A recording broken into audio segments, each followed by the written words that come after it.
Hi everyone, welcome back. Now in this tutorial we will look at how oxygen gas is a gas as we breathe into our body. Now to understand further, we would like to look at this cup of water, okay? And we have to, something that we know already is that water is a liquid at room temperature and it freezes at 0 degrees Celsius and it boils at 100 degrees Celsius. But the oxygen that we breathe in, it has a very, very low boiling point. If you look at here, the boiling point is negative 183 degrees Celsius. And that means the air that we breathe in, the oxygen that we breathe in is actually very hot. Okay, it's way past the boiling point already. So now, what makes a difference between water and oxygen? How come oxygen gas, so as other gases in the atmosphere, how come oxygen is a gas in the atmosphere? There must be a reason to explain this. So now let's go ahead and take a look on what's going on with the oxygen. On your right hand side right here, you see the loose dot structure of the oxygen molecule. Now we have 1, 2, 3. Okay. Now I want you to first go through the understanding of polarity. Now oxygen molecule O2 is a nonpolar molecule.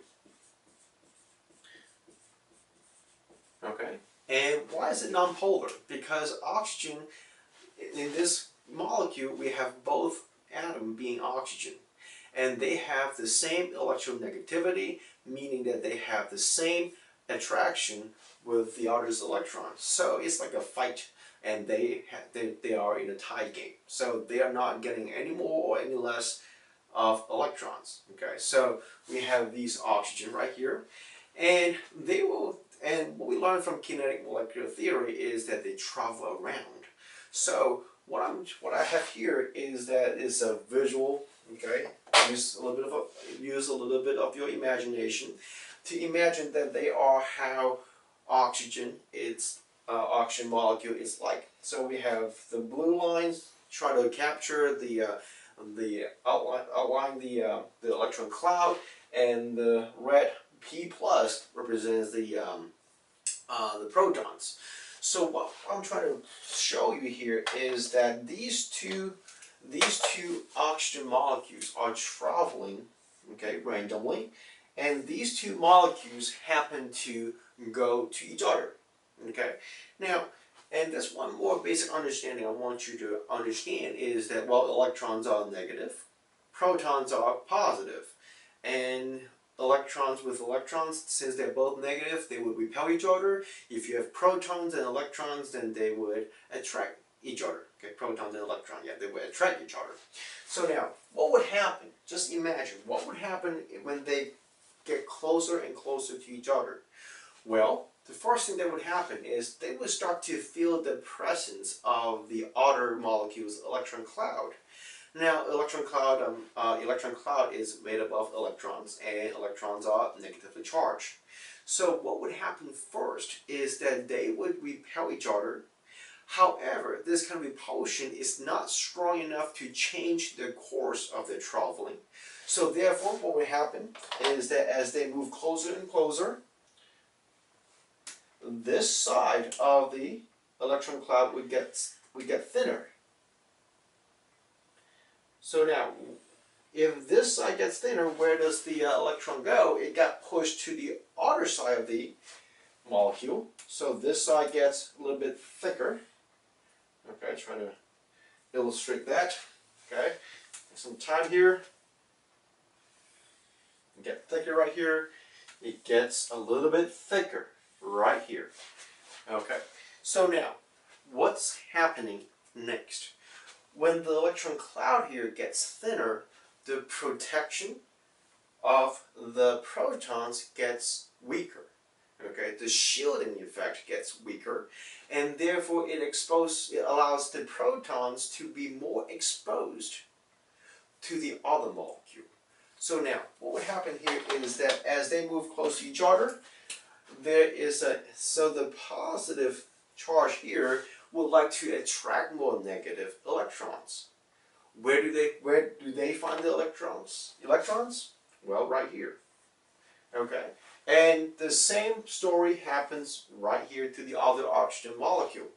These protons, since the electron cloud is getting thinner, the protection is weaker, and therefore they would like to attract more electrons. They have the ability to attract more, so therefore it attracts the other. So this kind of attraction, it happens almost instantaneously, okay, in a split of a second. And this kind of instantaneous attraction, we have a name for this. It is called the London dispersion force. Okay. Now, this kind of attraction, it happens to all kinds of molecules because they do travel. They do travel everywhere. Okay, especially for gases, and for liquids and solids, they're pretty close to each other. So this happens. However, this kind of attraction is very strong. Okay. Well, let me put it this way. This kind of attraction is the predominant force that we will see in nonpolar molecules. Okay. Now later on we would talk about polar molecules like H2O and other molecules like hydrogen fluoride or hydrogen chloride. Now those polar molecules, they would have some other kinds of attraction because they are polar. But in nonpolar molecules, London dispersion force is the predominant attraction that we will see between each other. Now what's going to happen next? Well, they will attract each other and then they will continue its course. So if they have any kind of collision, they will bounce off each other, or if they don't collide, then they would just go past each other. And as they go past each other, everything will go back to normal. Okay, so let's say they swap places, and therefore this is going, molecule going this way. So they swap position, and the electron cloud would return to its regular shape, like this.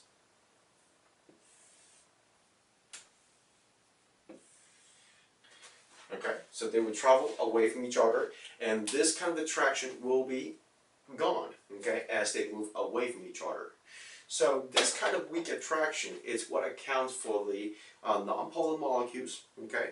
Now, there are some nonpolar molecules that are not gas, okay. So what are the factors that would affect the London dispersion force? Let's think about this. So we talk about the protons attracting the electrons from the other molecule.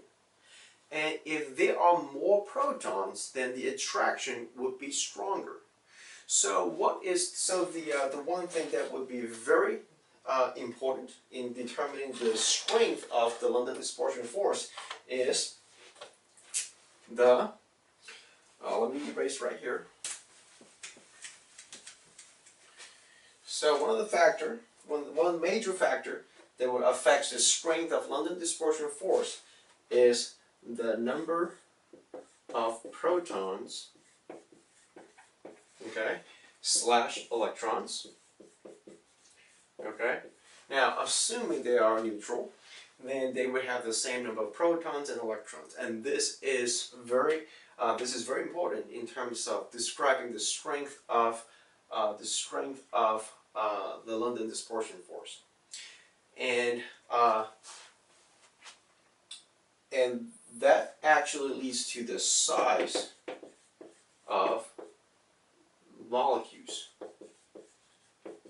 Okay, so if it is bigger, if it has more protons, then it has a greater London dispersion force. Okay, now,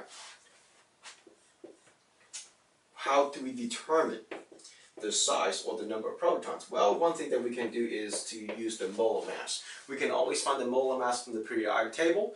Now, let me give you a good example of how London dispersion force could come together strong enough to hold each other to be in a state that's not gas. Think about oil, okay? Think about oil. Oil is a non-polar compound, okay? And they attract each other. And this is, and one thing that we know is non-polar is because it does not dissolve in water. And the molecules so big that can hold each other together, and therefore they become a liquid. Okay, and another example that we know is like if you go to gas station, okay, you fill in some gasoline to your car, and it is liquid. Okay, now the major component of gasoline is octane. Now you can see liquid. Now what you also see is the octane that got spilled on the ground vaporizes very quickly. Why? Now, take a look at the if you understand the strength of the London dispersion force, which is pretty weak since they are from non-polar molecule and is instantaneous.